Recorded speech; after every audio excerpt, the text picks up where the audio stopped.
Hello everyone, बेटा start कर रहे हैं हम लोग ऑर्गेनिज्म एंड पॉपुलेशन इकोलॉजी का चैप्टर नंबर 1। ठीक है, तो आज से आपकी इकोलॉजी स्टार्ट कर रहे हैं ऑफिशियली। और ऑल दो मैंने इसका एक चैप्टर आपको करा दिया है, पर ऑफिशियली हम आज से स्टार्ट कर रहे हैं। और इसमें हमारे पास 4 चैप्टर्स हैं, जिनमें से एक करा चुका हूं मैं आपको। और बायो उसमें आपका मॉलिक्यूलर में डीएनए फिंगरप्रिंटिंग का एक लेक्चर है, जिसको मैं बीच में आपको कभी भी दे दूंगा। वो एक सेपरेट लेक्चर होता है, उसका किसी से कुछ लेना देना नहीं होता। हाँ, कुछ रिस्ट्रिक्शन एंजाइम और हम बोलते हैं कि रिपीटेड सीक्वेंस वगैरह उसमें यूज होंगे, तो वो मैं आपको उसी समय कराता हुआ वो लेक्चर दे दूंगा। ठीक है, तो इकोलॉजी को स्टार्ट करते हैं। स्टार्ट करने से पहले बेटा आपको कुछ चीजें बताऊंगा जो आपको इकोलॉजी पढ़ने में मदद करेगी। ठीक है, कुछ चीजें होंगी जो आपको इकोलॉजी को समझने में हेल्प करेगी और चीजें को डील करने में हेल्प करेगी। सबसे पहले अगर मैं आपसे पूछूं कि कितने चैप्टर्स हैं इकोलॉजी में, 4 चैप्टर्स हैं। ठीक है, टोटल 4 चैप्टर्स हैं। और अगर मैं वेटेज की बात कर लेता हूं, तो वेटेज बेटा इनका मिला के लगभग 8 से 10 क्वेश्चंस तक का वेटेज चला जा सकता है ना। इतना वेटेज आपका कई बार चला जाता है, 8 से 10 क्वेश्चन का वेटेज हो जाता है। और अगर आप मेरे से पूछोगे तो सबसे ज्यादा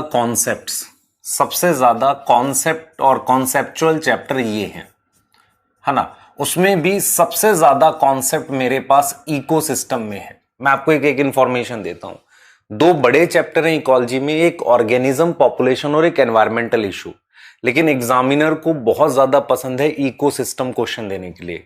काफी क्वेश्चंस हमारे पास इकोसिस्टम से आते हैं। ऑल्दो ये लास्ट ईयर तक डिलीटेड सिलेबस का पार्ट था सीबीएसई में, लेकिन स्टिल बहुत क्वेश्चन पूछता है इससे।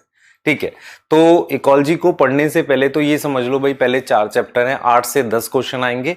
चैप्टर वाइज कोई वेटेज नहीं है, कंबाइन यूनिट की वेटेज होती है, किसी से भी कोई भी क्वेश्चन ज्यादा आ सकता है। 2 चैप्टर कॉन्सेप्चुअल हैं, वो चीज हम पढ़ेंगे।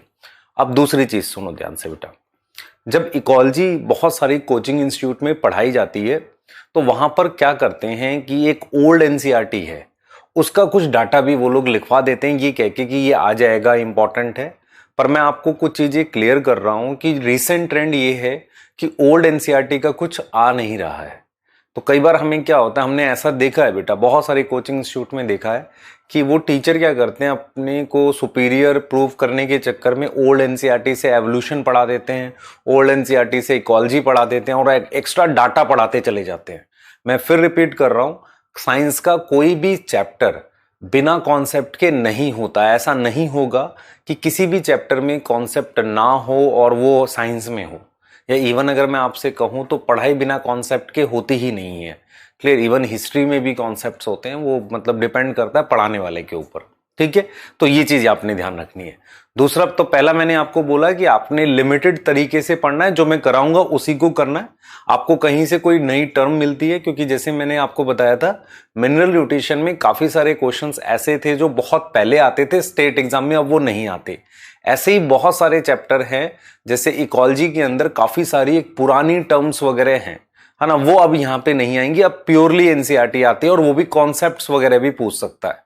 तो पहले चैप्टर में आपके कॉन्सेप्ट हैं, सेकंड में है, थर्ड में भी काफी कॉन्सेप्ट हैं जो काम के हैं आपके, और फोर्थ में मैंने आपको ऑलरेडी कराया था, तो आपने देखा था कि ऐसा नहीं है कि सिर्फ रटने का है, हमारे पास समझने का भी है। क्लियर है, तो आज इसको स्टार्ट करेंगे, बेसिक्स पढ़ेंगे और एबायोटिक फैक्टर पे बात करेंगे।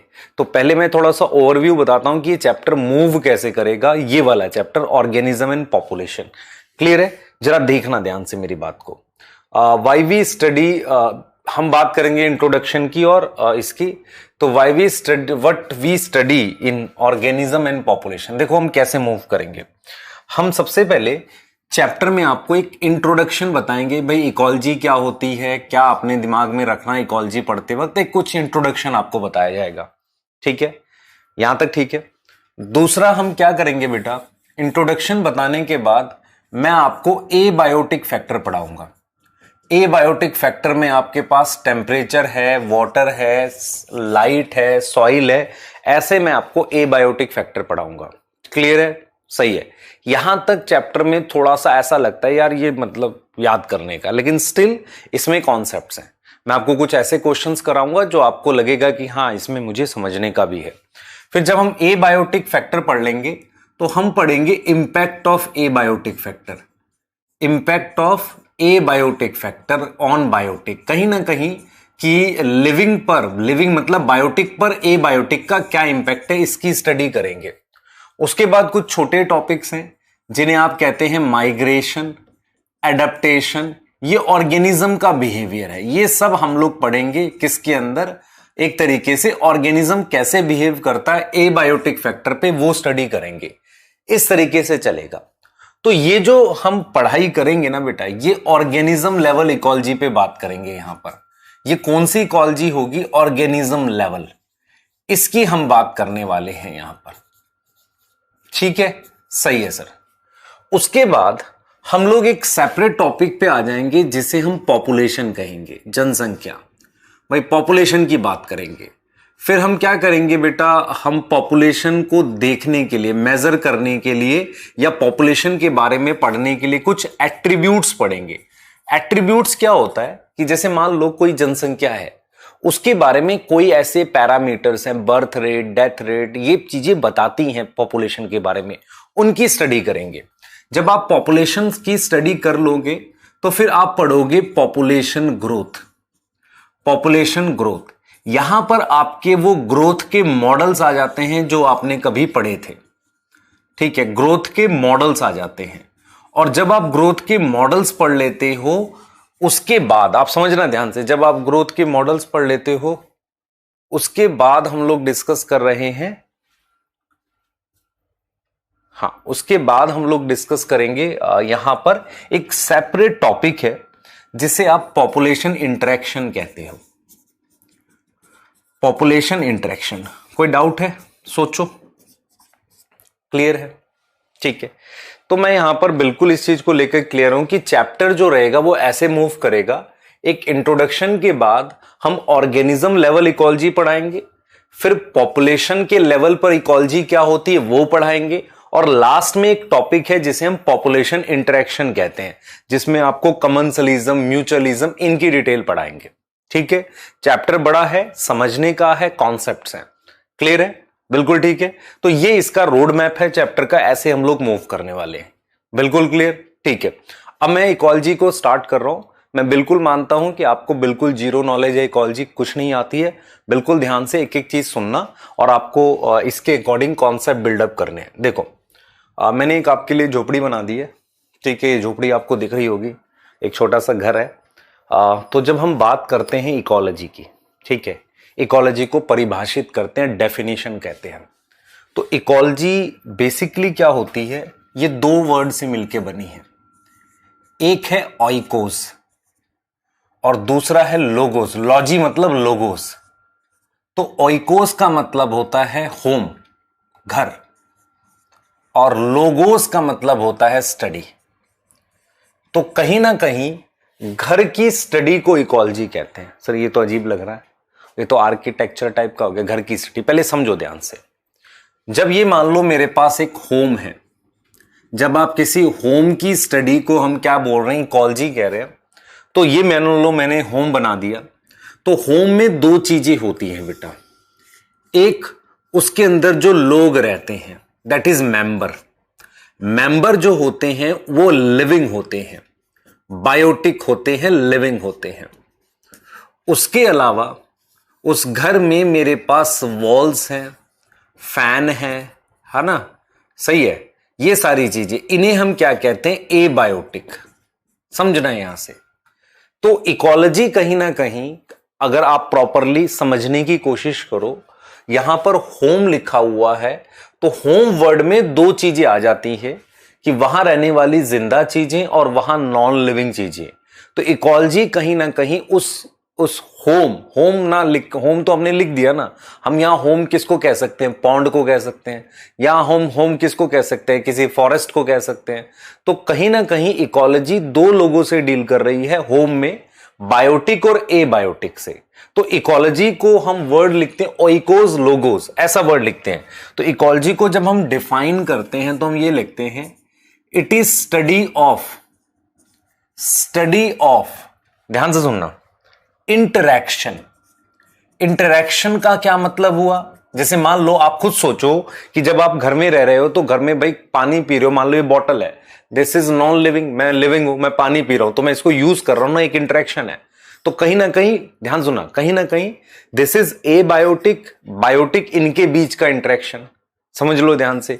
अब ये बॉटल है, इसके अंदर पानी है, दोनों ए बायोटिक है, उनका आपस में इंटरेक्शन समझ में आ रहा है। मान लो मैं घर में हूं, मेरे साथ कोई और भी लोग हैं, तो बायोटिक का बायोटिक से इंटरेक्शन। तो कहीं ना कहीं आपको यह समझ में आएगा कि इकोलॉजी क्या है, स्टडी है इंटरेक्शन का, किसके बीच में, between biotic and biotic, biotic का बायोटिक के साथ, किसी लिविंग का लिविंग के साथ, बायोटिक का ए बायोटिक से, और हम बोल सकते हैं हम ए बायोटिक का ए बायोटिक से। सही है, ये डेफिनेशन है इकोलॉजी की।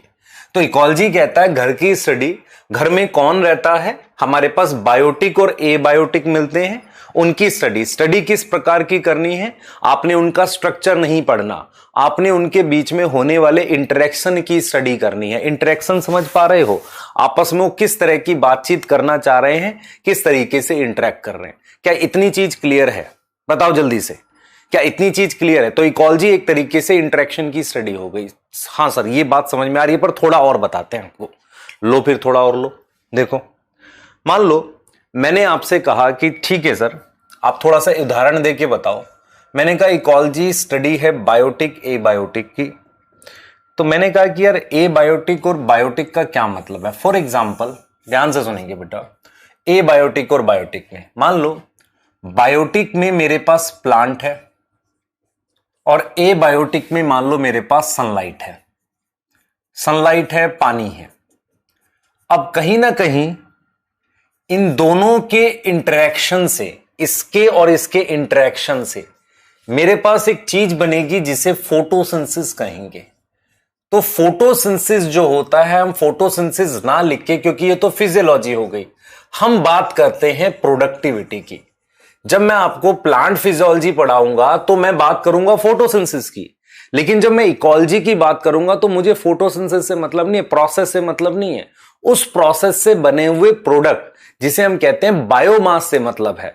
तो इकोलॉजी कहती है कि ये ए बायोटिक फैक्टर इस बायोटिक के साथ इंटरेक्ट करके फोटोसिंथेसिस कर रहे हैं, जिसे हम प्रोडक्टिविटी का नाम दे रहे हैं। तो ये इकोलॉजी है। तो प्रोडक्टिविटी इज इकोलॉजी।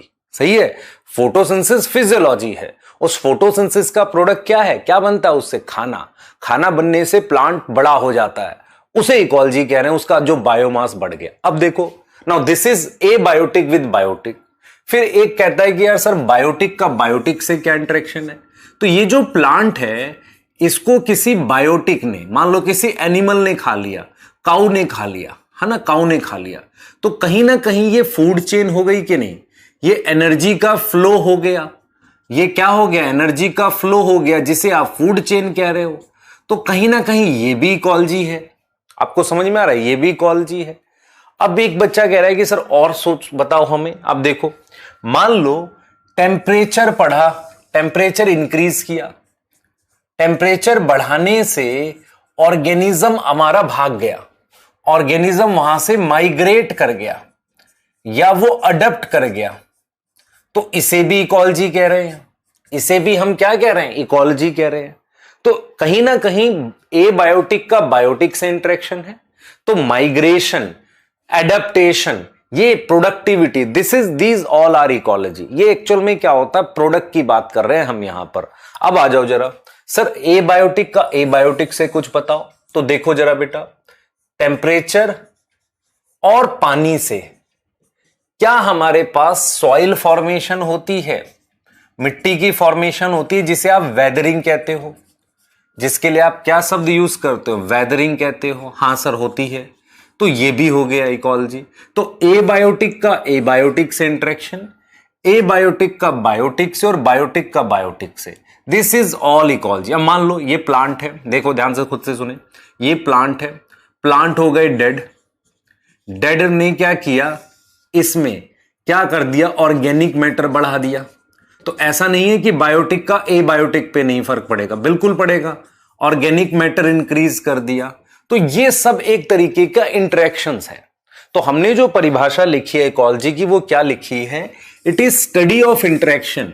किसके बीच में? बायोटिक का बायोटिक के साथ, बायोटिक का ए बायोटिक के साथ, और ए बायोटिक का ए बायोटिक के साथ। यहां तक कोई प्रॉब्लम नहीं? तो हमें परिभाषा समझ में आ गई इकोलॉजी की, ओइको स्टडी। अब हुआ क्या था बेटा, हम क्या करते हैं, फादर ऑफ इकोलॉजी को लिखते हैं अर्नस्ट हैकेल। आपने अर्नस्ट हैकेल का नाम कहीं ना कहीं बायोलॉजिकल क्लासिफिकेशन में पढ़ा है। This is father of ecology, ये फादर ऑफ इकोलॉजी है अर्नस्ट हैकेल। अब उसके बाद हमने लिखा father of Indian ecology. Indian ecology में कौन है फादर? तो हम यहां पर क्या लिख रहे हैं समझना ध्यान से। फादर ऑफ इकोलॉजी जो है, मैंने फादर ऑफ इकोलॉजी लिख दिया, वाह, लिखने में गलती नहीं बेटा, अर्नस्ट हैकेल। अर्नस्ट हैकेल है। और फादर ऑफ इंडियन इकोलॉजी, ये क्वेश्चन आ सकता है रामदेव मिश्रा। इन्होंने ही ministry of environment and forest को स्टैब्लिश करवाया था इंडिया में। 1984 में establish ministry of environment and forest, है ना। क्वेश्चन आ सकता है किसने इंडिया में ministry of environment and forest को स्टैब्लिश करवाया था। आपके चैप्टर के स्टार्टिंग में बूढ़े लोगों की जो फोटो दी रहती है, तो उसमें से एक वैज्ञानिक ये हैं, इंडियन इकोलॉजी के साइंटिस्ट है रामदेव मिश्रा। तो ये आपका क्वेश्चन आ सकता है, ठीक है। तो हमने इकोलॉजी की परिभाषा पढ़ ली, हमने दो चीज पढ़ ली कि क्या है। अब हम थोड़ा सा आगे जाएंगे और ये समझने की कोशिश करेंगे कि इकोलॉजी के लेवल्स क्या है। मतलब जब हम इकोलॉजी की पढ़ाई करते हैं तो इकोलॉजी तो कुछ भी है, प्रोडक्टिविटी इकोलॉजी है ना, सॉइल फॉर्मेशन इकोलॉजी है। लेकिन मैं आपसे ये जानना चाह रहा हूं कि इकोलॉजी एक्चुअल में ह्यूमन में कहां से स्टार्ट होती है। जैसे मान लो आप अपना एग्जांपल ले लो, आपके स्टमक में डाइजेशन चल रहा है, क्या वो इकोलॉजी है? सोचो। अगर मैं आपसे पूछूं इकोलॉजी स्टार्ट कहां से होती है, भाई इकोलॉजी कहां से स्टार्ट होती है? इंटरेक्शन से। इंटरेक्शन कौन करेगा? सेल का सेल से नहीं, हम बात करते हैं ऑर्गेनिज्म का। किससे? दूसरे ऑर्गेनिज्म से। समझ में आ रहा है? ऑर्गेनिज्म का किससे? एनवायरमेंट से। तो अगर मैं आपसे कहूं कि मेरे पास मान लो ये सेल है, सेल के बाद ये टिश्यू है, टिश्यू के बाद ये ऑर्गन है और ये ऑर्गन सिस्टम है। ध्यान से सुनना, ये सेल है, ये टिश्यू है, ये ऑर्गन है और ये ऑर्गन सिस्टम है, ठीक है। और ये ऑर्गेनिज्म है, ठीक है। ये पॉपुलेशन है। पॉपुलेशन समझ में आता है? एक ही जैसे ऑर्गेनिज्म का ग्रुप, है ना, पॉपुलेशन हो गया, ठीक है। मैं आपसे पूछूं कि इकोलॉजी कहां से स्टार्ट होती है? इकोलॉजी स्टार्ट होती है ऑर्गेनिज्म के लेवल से। तो अगर आपसे कोई पूछे कि लोवेस्ट लेवल इकोलॉजी का क्या है, लोवेस्ट लेवल इकोलॉजी का क्या है, वो है ऑर्गेनिज्म लेवल। ऑर्गेनिज्म लेवल, ठीक है। अब ऑर्गेनिज्म लेवल का क्या मतलब है? किसी ह्यूमन का डाइजेशन, रेस्पिरेशन, क्या वो इकोलॉजी है? नहीं, वो फिजियोलॉजी है उसकी। वो क्या है? फिजियोलॉजी है उसकी। इकोलॉजी का जो लोवेस्ट लेवल है वो ऑर्गेनिज्म है। ऑर्गेनिज्म का मतलब क्या हुआ? ऑर्गेनिज्म लेवल इकोलॉजी का मतलब क्या हुआ कि मान लो टेम्परेचर इंक्रीज करने पर वो क्या करता है, कैसे एडेप्ट करता है।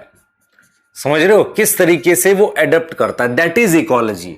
Digestion, respiration is not ecology, it is basically physiology. तो हम बात करें, अगर आपसे कहीं कोई ह्यूमन जो है वो डाइजेशन कर रहा है, रेस्पिरेशन कर रहा है, क्या वो इकोलॉजी है? नहीं, वो फिजियोलॉजी है, that is physiology.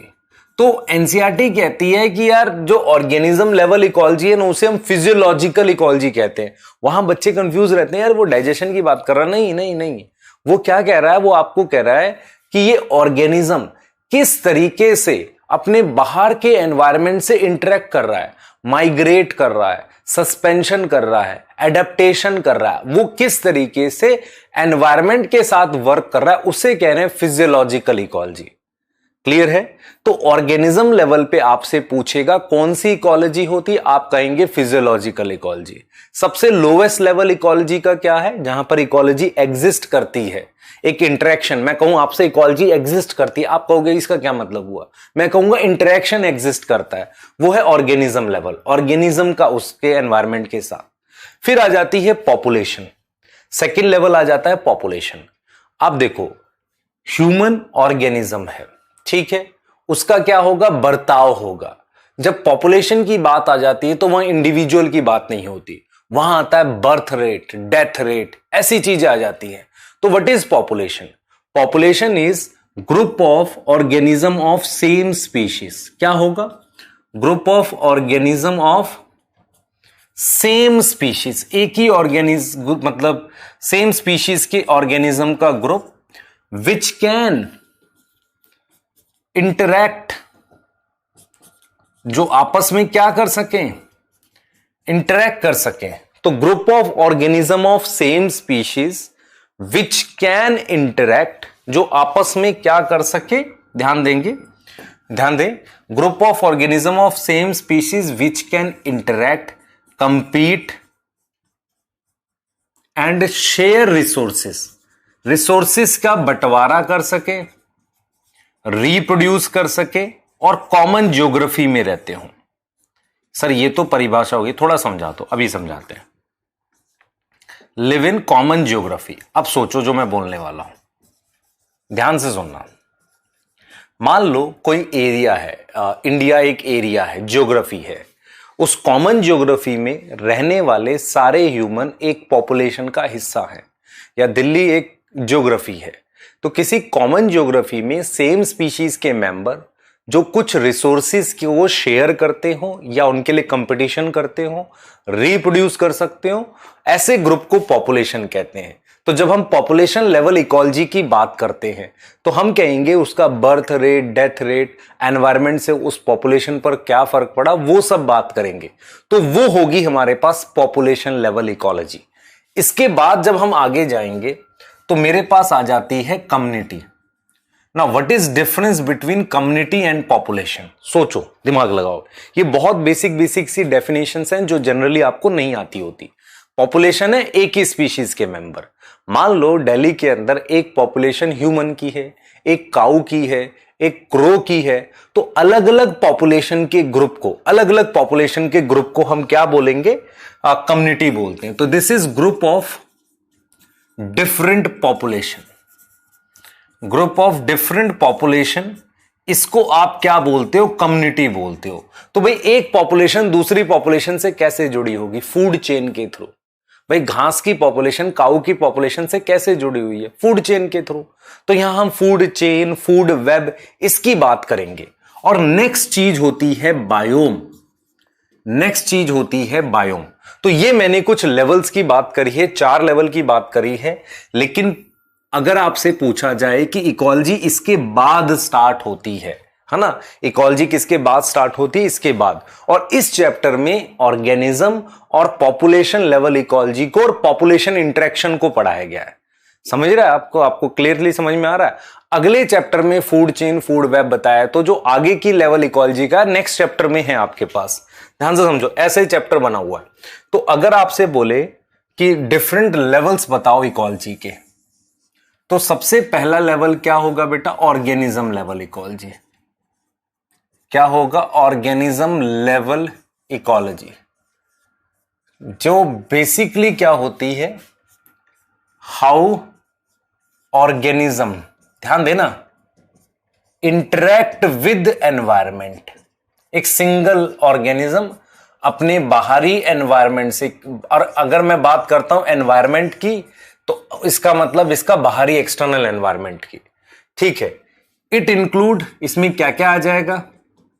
It involve migration, भाग जाना, एडप्टेशन, ये सारी चीजें आती हैं। एडप्टेशन ये सब आ जाता है। क्लियर है? बोलो, सही है? हाँ सर, ठीक है। ये ऑर्गेनिज्म लेवल इकोलॉजी है। दूसरा लेवल हमारे पास क्या है? दूसरा लेवल क्या है? दिस इज ऑर्गेनिज्म लेवल, ठीक है, this is organism level ecology. और इसका हम लोग जो है ऑर्गेनिज्म लेवल इकोलॉजी हो गया, हम ये बोलेंगे it is mainly physiological ecology. किसकी बात करेंगे हम? मेनली ऑर्गेनिज्म लेवल पे फिजियोलॉजिकल इकोलॉजी, फिजियोलॉजिकल इकोलॉजी, ठीक है। नेक्स्ट, फर्स्ट हो गया ऑर्गेनिज्म लेवल इकोलॉजी, सेकंड है हमारे पास, ध्यान से सुनना बेटा, फर्स्ट है ऑर्गेनिज्म लेवल, सेकंड है मेरे पास पॉपुलेशन लेवल। मैंने आपको पॉपुलेशन बता दिया था, ये ग्रुप ऑफ सेम स्पीशीज होता है। इसमें आप क्या पढ़ोगे याद करो, अभी जस्ट बताया, इसमें क्या पढ़ोगे भाई? सर इसमें हम पढ़ेंगे बर्थ रेट पढ़ लेंगे, सही है, बर्थ रेट पढ़ लो, डेथ रेट पढ़ लो, पॉपुलेशन ग्रोथ पढ़ लो, है ना, किस तरीके से पॉपुलेशन बढ़ती है, पॉपुलेशन डेंसिटी के बारे में पढ़ लो, है ना, कितनी पॉपुलेशन पर यूनिट एरिया में रहती है। डेंसिटी का मतलब होता है घनत्व, जनसंख्या घनत्व, ये चीजें पढ़ोगे आप पॉपुलेशन लेवल इकोलॉजी में। तीसरा लेवल क्या है सर जी? तीसरा लेवल है बेटा कम्युनिटी लेवल। कम्युनिटी लेवल में फूड चेन वगैरह की बात करोगे तो कम्युनिटी लेवल में क्या होगा? ग्रुप ऑफ पॉपुलेशन होती है, ये ग्रुप ऑफ पॉपुलेशन, और इसमें आप ये चीजें पढ़ोगे, फूड चेन, फूड वेब, ऐसी बातें करने वाले हो। हाँ सर, ये नेक्स्ट चैप्टर में हम पढ़ेंगे। और फोर्थ मेरे पास है कम्युनिटी लेवल के बाद, फोर्थ मेरा, देखो ध्यान से सुनना बेटा, फर्स्ट है ऑर्गेनिज्म लेवल इकोलॉजी, सेकंड है पॉपुलेशन लेवल इकोलॉजी, और थर्ड है कम्युनिटी लेवल इकोलॉजी। तो फोर्थ कौन सी इकोलॉजी होती है? बायोम। अब जो बायोम होता है इसको समझो क्या होता है, एग्जैक्टली बायोम क्या होता है, तो आपको थोड़ा आइडिया लगेगा। मेरी बात सुनना ध्यान से, व्हाट इज बायोम? जैसे मैंने एक वर्ड यूज किया डेजर्ट बायोम, तो डेजर्ट बायोम सुन के तुम्हारे दिमाग में क्या आया? एक रेत है पूरी, वहां कुछ कुछ प्लांट होंगे और वहां हाई टेम्परेचर होगा। फिर मैंने बोला ट्रॉपिकल फॉरेस्ट बायोम, तो ट्रॉपिकल फॉरेस्ट बायोम का मतलब यह हुआ कि एक ऐसा बायोम जो ट्रॉपिकल फॉरेस्ट है। ट्रॉपिकल फॉरेस्ट का मतलब यह होता है, ध्यान से सुनना, ट्रॉपिकल फॉरेस्ट बायोम का मतलब यह हो गया कि एक ऐसा बायोम जो ट्रॉपिकल फॉरेस्ट है, तो वहां पर बड़े बड़े ट्रीज होंगे और बहुत बारिश होती होगी। तो बायोम शब्द का मतलब होता है एक ऐसा एरिया जिसका अपना पर्टिकुलर टेम्परेचर रेंज होता है, भाई इतना टेम्परेचर तापमान रहेगा। दूसरा, वहां पर साल में कितनी बारिश होती है उसके हिसाब से उसकी अपनी वेजिटेशन होती है। वेजिटेशन मतलब किस तरह के वहां प्लांट मिलते हैं। तो बायोम क्या होता है एग्जैक्टली? एक लार्ज एरिया होता है, लार्ज एरिया लिख रहे हैं, जिसका विद कैरेक्टरिस्टिक, कि उसका कोई पर्टिकुलर क्या होगा? कैरेक्टरिस्टिक प्रेसिपिटेशन होगी। प्रेसिपिटेशन क्या होती है बेटा? बारिश, है ना। प्रेसिपिटेशन क्या हो गई? रेनफॉल हो गई, एक तरीके से रेनफॉल प्लस स्नो को कहते हैं। टेम्परेचर होगा, तापमान होगा, और क्या हो सकता है सर?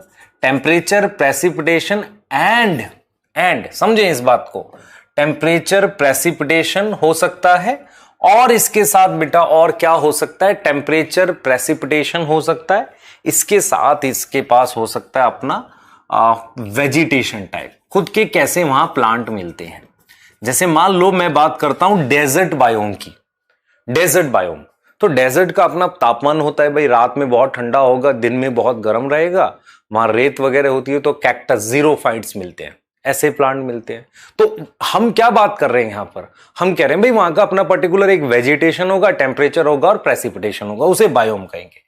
अब यहां इकोलॉजी क्या है बेटा? एक बड़े एरिया में किस तरीके से आपके एनवायरमेंट ने, ऑर्गेनिज्म ने मिलकर पूरा एक बायोम बना दिया। तो यहां पे वो इंटरेक्शन मुझे एक बड़े स्ट्रक्चर की फॉर्म में दिख रहा है। तो ये 4 लेवल है इकोलॉजी की जिसपे आप स्टडी करोगे, ठीक है, जिसकी आप प्रॉपरली क्या करने वाले हो? स्टडी करने वाले हो। क्लियर है बेटा ये बात?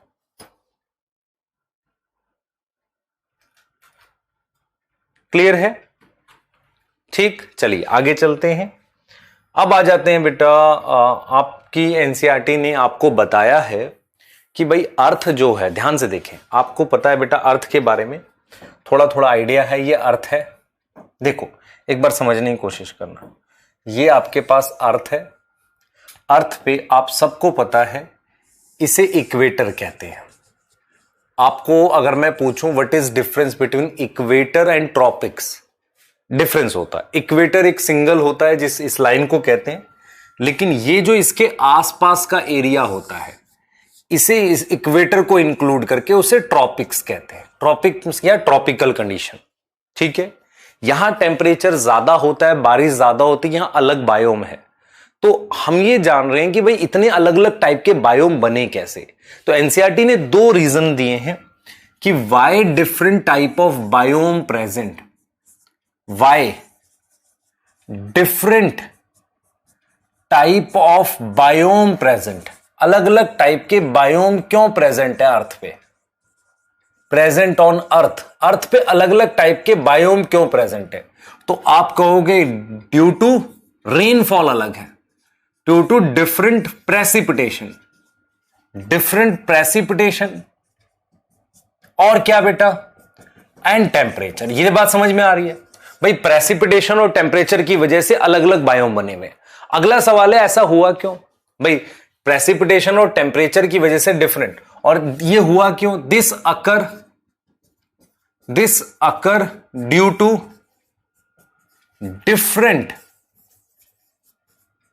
डिफरेंट सीजन्स, या मैं लिख सकता हूं बेटा एनुअल कुछ वेरिएशंस होती है, एनुअल वेरिएशंस इन टेम्परेचर। मेरी बात समझने की कोशिश करना कि जैसे मान लो यहां पर अभी मान लो गर्मी पड़ रही है, तो सदर्न हेमिस्फीयर पे ठंड पड़ रही होगी, तो कहीं ना कहीं दो तीन चीजें हैं जो अर्थ पर डिफरेंट टेम्परेचर बनाती हैं, उसी की वजह से रेनफॉल भी वेरी करता है बेसिकली, है ना। बारिश जो होती है बेटा कैसे होती है, हवा मूव करती है, एयर मूव करती है, एयर की जो मूवमेंट है उसकी वजह से रेनफॉल होती है। और एयर कब मूव करती है, जब दो अर्थ के दो हिस्से में तापमान अलग अलग हो तो एयर मूव करती है। तो मोटा मोटी हमको यह समझ में आ रहा है कि अर्थ पर डिफरेंट बायोम बनने का कहीं ना कहीं रीजन क्या है, अर्थ पर वेरिएशन होना टेम्परेचर को लेकर और प्रेसिपिटेशन को लेकर। तो ये वेरिएशन आती कैसे है, पहला टिल्ट ऑफ अर्थ एक्सिस, शायद आपको ये पता हो या ना पता हो, सुन लो ध्यान से। मान लो ये सन है, तो अर्थ का जो एक्सिस होता है वो ऐसा सीधा नहीं होता, वो एक्सिस इस तरीके से टिल्ट होता है एक एंगल पर। उससे क्या होता है बेटा, सन के सामने कुछ हिस्सा होगा जो हमेशा जहां पर 6 महीने दिन रहता है, ऐसा वाला एरिया। तो अगर मैं बोलूंगा ऐसा क्यों होता है, रीजन क्या लिखूंगा मैं उसका मैं रीजन लिखूंगा ए टिल्ट ऑफ अर्थ एक्सिस। हमने क्या किया है, टिल्ट ऑफ अर्थ एक्सिस की बात करिए, अर्थ का एक्सिस क्या करा है, टिल्ट किया है, टिल्ट मतलब ऐसे फोल्ड किया है। By rotation of earth around sun. Clear है, ये जो अर्थ है इसकी रोटेशन सन के अराउंड। तो मैं आपको अगर क्लियरली बोलूं कि डिफरेंट बायोम बने कैसे हैं, डिफरेंट बायोम बने कैसे हैं, उसका रीजन बता रहा हूं। तो रीजन हमारे पास क्या है कि कहीं ना कहीं अर्थ का एक्सिस टिल्ट है। दूसरा हमारे पास क्या है, rotation of earth around sun, earth जो है वो सन के अराउंड ऐसे रोटेट कर रही है। क्लियर है कि नहीं, सोचो, बताओ, दिमाग में लगाओ। तो हमने आपको क्लियर कर दिया कि डिफरेंट बायोम कैसे बने हैं, हाउ डिफरेंट बायोम फॉर्म, वो मैंने आपको बता दिया। क्लियर, सही है। तो अभी तक हमने क्या पढ़ा, इकोलॉजी की परिभाषा, इकोलॉजी की समझ, किसने उसको डिस्कवर किया, लेवल्स ऑफ इकोलॉजी, और हमें दिख गया कि बायोम कैसे बनते हैं। आपके सिलेबस में एक चार्ट दे रखा है, पाई चार्ट, जहां पे बायोम दिखा रखे हैं। इससे क्वेश्चन क्या आएगा, इससे क्वेश्चन क्या आ सकता है, ध्यान से सुने बेटा। ये बायोम है, बायोम मतलब जैसे डेजर्ट बायोम। तो डेजर्ट में क्या होगा, ये देखो, ये एक्सिस, दो एक्सिस है, एक ये वाला एक्सिस और एक ये वाला एक्सिस है। यहां पर दे रखा है टेम्परेचर, इस एक्सिस पर तापमान दिया हुआ है, और यहां पर प्रेसिपिटेशन लिखा हुआ है, रेनफॉल नहीं लिखा हुआ। प्रेसिपिटेशन में रेनफॉल और स्नो दोनों आ जाते हैं। यहां तक समझ में आ रही है, रेनफॉल और स्नो दोनों आ जाते हैं। क्लियर है। अब मेरे को इससे टॉपिक से क्वेश्चन क्या आ सकता है कि मान लो बायोम का नेम आ जाए, उसका टेम्परेचर आ सकता है और उसका रेनफॉल आ सकता है, या जिसे आप प्रेसिपिटेशन कह सकते हो। जैसे मान लो मैंने यहां से डेजर्ट लिख दिया, तो डेजर्ट मान लो यहां से लेकर, कहां गया डेजर्ट, ये रहा देखो, यहां से लेकर यहां डेजर्ट है। तो इसमें देखो 5 से लेकर, आप अगर ध्यान से देखोगे तो ये 5 से लेकर लगभग 22, 24, 25 तक मान लो, 23 तक मान लो, मेरे पास उसमें क्या रह रहा है, टेम्परेचर रह रहा है। तो उसका एनुअल टेम्परेचर जो है मान लो हम 5 से लेकर 22 डिग्री सेल्सियस लिख रहे हैं, रेनफॉल लेस देन 50 सेंटीमीटर है। हम क्या करते हैं बेटा, बारिश को, हमारे पास एक गॉज होती है, गॉज मतलब एक इंस्ट्रूमेंट होता है, उसमें बारिश को सेंटीमीटर में, रेनफॉल को सेंटीमीटर में नापते हैं। तो डेजर्ट बायोम में तापमान और प्रेसिपिटेशन, ये आपको यहां से उठाना पड़ेगा। अब उसके बाद दूसरा आ जाता है ग्रासलैंड। ग्रासलैंड, अब आप ग्रासलैंड को देखो, यहां आप देखो 10 से लेकर मैं 22 या 10 से लेकर 20 डिग्री लिख सकता हूं। और अगर उसकी रेनफॉल देखोगे तो यहां 50 से लेकर लगभग 200 तक, सॉरी ये रहा ग्रासलैंड, ये रहा 50 से लेकर 100 तक मेरे पास ये है। और यहां लिख लो 0 से 25 है। टेम्परेचर कितना है मेरे पास, 0 से 25। और रेनफॉल कितना है, हम लिख सकते हैं 50 to 100 सेंटीमीटर, ये रेनफॉल हो गया। अब इसके बाद ये आ गया टेम्परेट फॉरेस्ट। मैं टेम्परेट फॉरेस्ट बताता हूं आपको कहां होता है। अर्थ पे इस जगह को टेम्परेट कहते हैं बेटा, क्या बोलते हैं, टेम्परेट। क्लियर है, इस जगह को टेम्परेट कहते हैं। तो यहां जो फॉरेस्ट होंगे उन्हें टेम्परेट फॉरेस्ट कहेंगे। तो जो टेम्परेट फॉरेस्ट है, टेम्परेट फॉरेस्ट, उसमें देखो यहां से लेकर यहां तक 100 से 200 सेंटीमीटर रेनफॉल ले लो, और टेम्परेचर कितना है, 10 से 20 डिग्री, 10 से 22 डिग्री सेल्सियस। टेम्परेट फॉरेस्ट, सबसे ज्यादा बारिश ट्रॉपिकल फॉरेस्ट में होती है, और वहां टेम्परेचर ज्यादा वेरी नहीं करता। तो ये जो ट्रॉपिकल है ये वाला, इसमें 20 से 25 लिख सकते हो। अब देखो ये एग्जैक्ट वैल्यू नहीं याद करनी, कुछ बच्चे होंगे जो कहें सर ये था, नहीं, एग्जैक्ट याद नहीं करनी आपने, एक आइडिया रखना है कि सबसे ज्यादा रेनफॉल किस में होती है। तो क्वेश्चन आ जाएगा कि किस बायोम में सबसे ज्यादा रेनफॉल होती है, आप मार्क करोगे ट्रॉपिकल फॉरेस्ट। समझ में आ रहा है, आप मार्क करोगे ट्रॉपिकल फॉरेस्ट। फिर आ जाओ जरा कॉनिफेरस। कॉनिफेरस क्या होते हैं, जैसे जिम्नोस्पर्म जहां होते हैं, कॉनिफेरस। तो कॉनिफेरस में मेरे पास ये देखो, ये वाला, ये देखो जरा, 50 से लेके 250, 50 to 250 सेंटीमीटर, और यहां टेम्परेचर 0 से 15 डिग्री है। और जहां पर बर्फ जमी रहती है, टुंड्रा कहते हैं वहां, तो वहां पर -10 से 0, और वहां रेनफॉल है हमारे पास 50 to 100। अब आप अगर ध्यान से देखें, ग्रासलैंड और इसकी लगभग सेम है, एक जैसी है ना, इसकी और इसकी रेनफॉल तो एक जैसी है, टेम्परेचर में फर्क है। तो इस तरह के क्वेश्चन भी आ सकते हैं। जैसे आपसे क्या पूछेगा, हाईएस्ट रेनफॉल या हाईएस्ट प्रेसिपिटेशन, तो आप कहोगे क्या आएगा, ट्रॉपिकल फॉरेस्ट। ऐसे क्वेश्चन आ जाएंगे इस वाले से। और बायोम बने क्यों है, 2 रीजन है। पहला, अर्थ का जो एक्सिस है ऐसे टिल्ट है।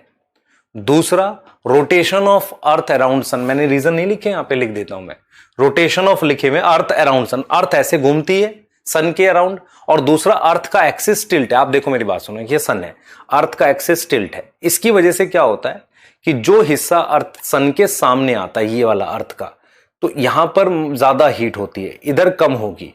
अब यही अर्थ घूम के इधर आ जाएगी, तो इस साइड ज्यादा हीट होगी या फिर कम होगी। समझ में आ रहा है ये? देखो ये अर्थ है, तो ये वाला पार्ट सन के सामने है, तो यहां तो 6 महीने दिन रहेगा इस पोल पे, और यहां पे रात रहेगी ऐसे। जब ये घूम के इधर आएगा तो इधर दिन हो जाएगा, इधर रात हो जाएगी, और उसके अलावा टेम्परेचर में फर्क आ जाएगा। तो 2 रीजन है, एक तो ये ऐसे रोटेट करता है सन, दूसरा ये सीधा ना हो के टिल्ट है, उसकी वजह से मतलब लाइट की इंटेंसिटी कम ज्यादा होती है। क्लियर हो गई कि नहीं, सोच लो। ठीक है, तो ये बायोम पे आ सकता है हमारे पास क्वेश्चन। अब मैं आपको एक छोटी सी इंफॉर्मेशन दे रहा हूं, क्योंकि हो क्या रहा है आपके पास, ये प्रीवियस ईयर में क्वेश्चन है। हम क्या करते हैं, इकोलॉजी की 2 ब्रांच लिखते हैं, मैं लिख देता हूं। एक होती है ऑटिकोलॉजी, ऑटिकोलॉजी, और एक होती है सिनकोलॉजी। ऑप्टिकोलॉजी जो होती है वो organism plus population level ecology को कहते हैं। हमने लेवल्स पढ़े हैं ना, पॉपुलेशन लेवल इकोलॉजी को हम क्या बोलते हैं बेटा, ऑटिकोलॉजी बोलते हैं। सर ये क्या करने हैं, प्रीवियस ईयर में था, मर्जी है बेटा तेरी। और ये जो होती है हमारे पास कम्युनिटी एंड हायर, ये मैं फिर रिपीट कर रहा हूं, मर्जी है आपकी ये वाली चीज करना, क्योंकि ये आपके PYQs में थी इसलिए बता दी। ठीक है, अब हम यहां से आगे जाएंगे। ठीक है, हम आगे जाएंगे और कुछ चीजें आपकी डिटेल में पढ़ने वाले, ध्यान से सुनेंगे। अब यहां से मैं दो चीजें बताने वाला हूं, एक हैबिटाट क्या होता है और एक निश क्या होता है।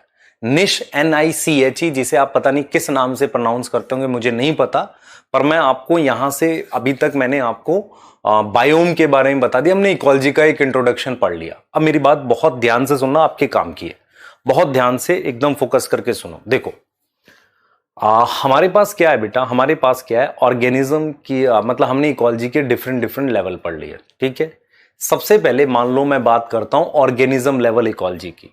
तो ऑर्गेनिज्म लेवल इकोलॉजी जो है, ऑर्गेनिज्म लेवल इकोलॉजी की अब हम स्टडी स्टार्ट कर रहे हैं। अब अगर चैप्टर में हमने लेवल्स पढ़ लिया, तो हम किसकी स्टडी स्टार्ट कर रहे हैं, ऑर्गेनिज्म लेवल की स्टडी अब हम स्टार्ट कर रहे हैं। तो जब मैं आपको कहता हूं कि ऑर्गेनिज्म लेवल इकोलॉजी, तो इसके दो पार्ट होते हैं। एक होता है ऑर्गेनिज्म, जो क्या है, बायोटिक कंपोनेंट है। ठीक है, दूसरा होता है हैबिटाट। समझो ध्यान से, दूसरा क्या होता है, हैबिटाट। अब यहां पर मैं आपको जो चीज बताऊंगा इसको समझना। देखो मान लो ये मेरे पास कोई ह्यूमन है, ये मेरे पास कोई ह्यूमन है, इसके अराउंड मेरे पास काऊ है, कोई माइक्रोब है, बैक्टीरिया है, पानी है, लैंड है, ठीक है, सॉइल है, लाइट है, ये सारी चीजें हैं। ठीक है, जहां ये रहता है। ठीक है, क्लियर है। अब मैं आपको यह समझाने की कोशिश कर रहा हूं, कि जब हम ऑर्गेनिज्म लेवल इकोलॉजी पढ़ते हैं तो उसमें दो चीजें होती हैं। पहला ऑर्गेनिज्म होता है और दूसरा उसके आसपास की चीजें। ये जो आसपास की चीजें हैं ये सब मिला के हैबिटाट बनाती हैं। सोचो, दिमाग लगाओ। तो अगर मैं आपसे कहूं हैबिटाट, तो हैबिटाट में दोनों चीजें हैं ना, बायोटिक कंपोनेंट है और एबायोटिक कंपोनेंट है और साथ में बायोटिक भी तो है। तो अगर मुझे आपको अब ऑर्गेनिज्म लेवल इकोलॉजी पढ़ानी है तो मैं कैसे मूव करूंगा, पहले मैं आपको पढ़ाऊंगा एबायोटिक कंपोनेंट के बारे में। ठीक है, पहले तो मैं आपको हैबिटाट समझा रहा हूं, फिर मैं आपको पढ़ाऊंगा एबायोटिक कंपोनेंट के बारे में, और इस एबायोटिक का इस पर क्या इंपैक्ट पड़ता है वो चीज स्टडी करेंगे। इसका मतलब अब हम ऑर्गेनिज्म लेवल इकोलॉजी को स्टार्ट कर रहे हैं। ऑर्गेनिज्म, मान लो कोई सिंगल ऑर्गेनिज्म की बात कर लेते हैं, मान लो ह्यूमन की बात करते हैं, उसके अराउंड जो भी चीज है वो सब हैबिटाट होती है। तो हैबिटाट क्या होता है, जहां पर वो रहता है। अगर मैं आपसे कहूं व्हाट इज हैबिटाट, तो हैबिटाट किसका पार्ट है, ऑर्गेनिज्म लेवल इकोलॉजी का पार्ट है। तो ऑर्गेनिज्म लेवल इकोलॉजी में दो चीजें होती हैं, एक होता है हैबिटाट, हैबिटाट में बायोटिक और एबायोटिक दोनों होता है, समझ लो ध्यान से। और ऑर्गेनिज्म खुद बायोटिक कंपोनेंट है। तो what is habitat, it involve components around organism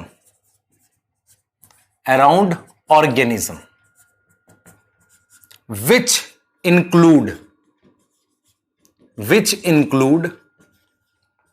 abiotic and biotic, दोनों। सही है, उसमें बायोटिक और एबायोटिक दोनों आ जाएगा। सोचो इस बात को। तो जब हम बात कर रहे हैं ऑर्गेनिज्म लेवल इकोलॉजी की, तो हम ऑर्गेनिज्म तो करेंगे ही, पर पहले ये देखेंगे। अब मैं ये कह रहा हूं बेटा कि since abiotic conditions are variable, भाई एबायोटिक कंडीशंस वेरी करती हैं, variable, so different habitat form. अब ये डिफरेंट हैबिटाट कुछ भी हो सकते हैं, मतलब भाई कुछ भी हो सकते हैं। जैसे कि मान लो ट्रॉपिकल फॉरेस्ट हो सकते हैं, ठीक है, एक लेक हो सकती है, कोई पॉन्ड हो सकता है, डीप सी हो सकता है ना। हम लिख सकते हैं स्नो कवर्ड माउंटेन, वो हो सकता है, कुछ भी हो सकता है। तो हैबिटाट तो बेटा कुछ भी हो सकता है। और कुछ लोग समझते हैं कि हैबिटाट में सिर्फ एबायोटिक कंपोनेंट होता है, नहीं, हैबिटाट में उस ऑर्गेनिज्म को छोड़ के बाकी बायोटिक होता है। सोचो, दिमाग लगाओ, थोड़ा सा सोचो इस बात को। तो ऑर्गेनिज्म के अराउंड ये चीजें हैं जो एबायोटिक हैं, और उसके अलावा मेरे पास बायोटिक भी होती हैं। तो habitat include abiotic and biotic component around organism. अब यहां पर एक डेफिनेशन और आपके दिमाग में आती है, ध्यान से सुनेंगे। हैबिटाट वो है जहां ऑर्गेनिज्म रहता है, हैबिटाट वो है जहां ऑर्गेनिज्म अपने जीवन का समय व्यतीत करता है, स्पेंड करता है। तो उसमें बायोटिक एबायोटिक दोनों आ जाते हैं। अब दिमाग में एक और डेफिनेशन आती है, निश क्या होता है और वो हैबिटाट से कैसे अलग है, इसको आपने समझना है। निश क्या होता है और वो हैबिटाट से कैसे अलग है, ये भी आपने अपने दिमाग में अब बिठाना है। ये बहुत इंपॉर्टेंट चीज है। निश क्या है, ध्यान से देखो बेटा। What is niche, what is habitat? तो हैबिटाट के लिए हमने क्या लिखा? Habitat is basically place where, sir पीछे तो लिखा, कोई बात नहीं, where organism live. It include, क्या इंक्लूड करेगा? बायोटिक तो लेगा ही, प्लस एबायोटिक कंपोनेंट, दोनों लेगा। दूसरा हम क्या बोलेंगे हैबिटाट को लेके कि भाई ये जो हैबिटाट है ना, ये वेरिएबल होता है, वेरिएबल, ठीक है, अलग अलग होता है। अब आओ जरा हम बात करना चाह रहे हैं कि हाउ हैबिटाट डिफर फ्रॉम निश। निश को समझते हैं, ध्यान से सुनेंगे। व्हाट इज निश? पहले निश को समझो। आप में से कुछ बच्चे इसको पता नहीं क्या बोलते हैं, और निश इतना इंपॉर्टेंट है कि नीट में पिछले 5 साल में 2 बार आया है क्वेश्चन निश पे। तो निश सुन लो क्या होता है, शांत से सुनना। मान लो ये लॉयन है, ठीक है। लॉयन जो है, उस लॉयन क्या है, उसकी अपनी कुछ कंडीशंस हैं जो टॉलरेट करता है। तो उसे हम कहेंगे कि लॉयन एक तापमान टॉलरेट करता है, जहां पे कितना पानी होता है वो कंडीशन, या किस तरह की मिट्टी होती है उसके अराउंड रहता है, या कैसे वहां वेजिटेशन है उनमें रहता है। तो लॉयन की अपनी कुछ रेंज ऑफ टॉलरेंस है। रेंज ऑफ टॉलरेंस का मतलब होता है कि किन कंडीशंस को वो टॉलरेट कर सकता है। उसकी अपनी कुछ रिक्वायरमेंट है, कुछ जरूरतें हैं कि वो क्या खाता है, किस समय खाता है, और मतलब बेसिकली हर्बीवोर है, कार्निवोर है, ये बातें हो गई। और कुछ उसके रोल है। रोल का क्या मतलब? जहां वो रह रहा है उसका अपना एक रोल भी तो है, वो एक टॉप कार्निवोर है। तो निश क्या होता है? किसी भी ऑर्गेनिज्म की रेंज ऑफ टॉलरेंस, उसकी रिक्वायरमेंट, उसका फंक्शनल रोल, उसकी एक्टिविटी, उसे निश कहते हैं। उसे हम क्या बोलते हैं? निश बोलते हैं। याद रखो इस बात को। तो अगर मुझे निश डिफाइन करना हो तो it include range of tolerance. Range of tolerance का मतलब जो चीजें, कंडीशंस उसे चाहिए। उसके बाद एक्टिविटी, ठीक है, और रिक्वायरमेंट्स, उसको किन चीजों की जरूरत है, और रोल। इन सब को मिलाकर हम क्या बोलते हैं? निश बोलते हैं। कुछ बच्चे निश को लेके कंफ्यूज रहते हैं कि यार निश एग्जैक्टली है क्या। सुन बेटा ध्यान से। जैसे मान ले तेरे पास ये टाइगर है, तो टाइगर की कंडीशंस देख, उसको कौन सी चाहिए, उसको क्या खाना चाहिए, उसका रोल क्या है उस फॉरेस्ट में, रोल इन फॉरेस्ट, उसकी और कोई एक्टिविटी का मतलब दिन में एक्टिव रहता है, रात में एक्टिव रहता है, ये सब टाइगर का निश है। ये जो चीजें हैं ना, ये सब टाइगर का क्या है बेटा? निश है। समझो इस बात को। ये जो हम लिख रहे हैं ना यहां पर, ये वाला, ये सब क्या है? दीज आर निश। ये निश है। और यहां से मुझे एक चीज समझ में आ रही है, निश फॉर टाइगर, ये टाइगर का निश है। इसका मतलब क्या हो गया? किसी और का दूसरा होगा। मान लो मैं यहां पे डियर लिख देता हूं, तो उसकी रिक्वायरमेंट अलग है, खाना अलग है, फूड चेन में रोल अलग है। तो मैं लिख सकता हूं कि एवरी स्पीशीज, हर एक स्पीशीज का every species have its own निश, उसका खुद का निश होता है। हर स्पीशीज का अपना खुद का निश होता है। निश का मतलब ये चीजें उसकी अलग अलग होती हैं। कभी भी ध्यान दो बेटा, कभी भी two species cannot have same niche. दो स्पीशीज का कभी भी सेम निश नहीं होता। क्लियरली समझो ध्यान से। तो two species can not have a same niche, दो स्पीशीज का कभी भी सेम निश नहीं हो सकता। तो हमने यहां पर क्या लिखा है, हमने यहां पर लिखा है निश, ठीक है। It include range of tolerance, activity, requirement, role, ठीक है, क्लियर है। टाइगर जो है वो जो है बेटा क्या है, देखो ध्यान से समझना इस बात को। टाइगर जो है उसकी अपनी एक जरूरतें हैं ना टाइगर की, तो उसको हम कह रहे हैं उसका अपना अलग निश है। किसी भी दो स्पीशीज के निश मैच नहीं कर सकते। मैच ना करने का मतलब समानता नहीं हो सकती। हमेशा दो ऑर्गेनिज्म का निश अलग अलग होगा। मैं आपको एक चीज बताता हूं, ध्यान से देखिए। एक ऐसा क्वेश्चन एक्सपेक्ट करो, आपको समझो ध्यान से। एक कॉन्सेप्ट आप पढ़ोगे स्पीशिएशन। स्पीशिएशन का मतलब होता है formation of new species, formation of new species, ये पढ़ोगे एवोल्यूशन में। रिक्वायर, उसमें किस चीज की जरूरत होती है। रिक्वायर ए निश, स्पेशलाइजेशन, निश का अलग हो जाना, क्लियर है। निश का अलग हो जाना, निश specialisation.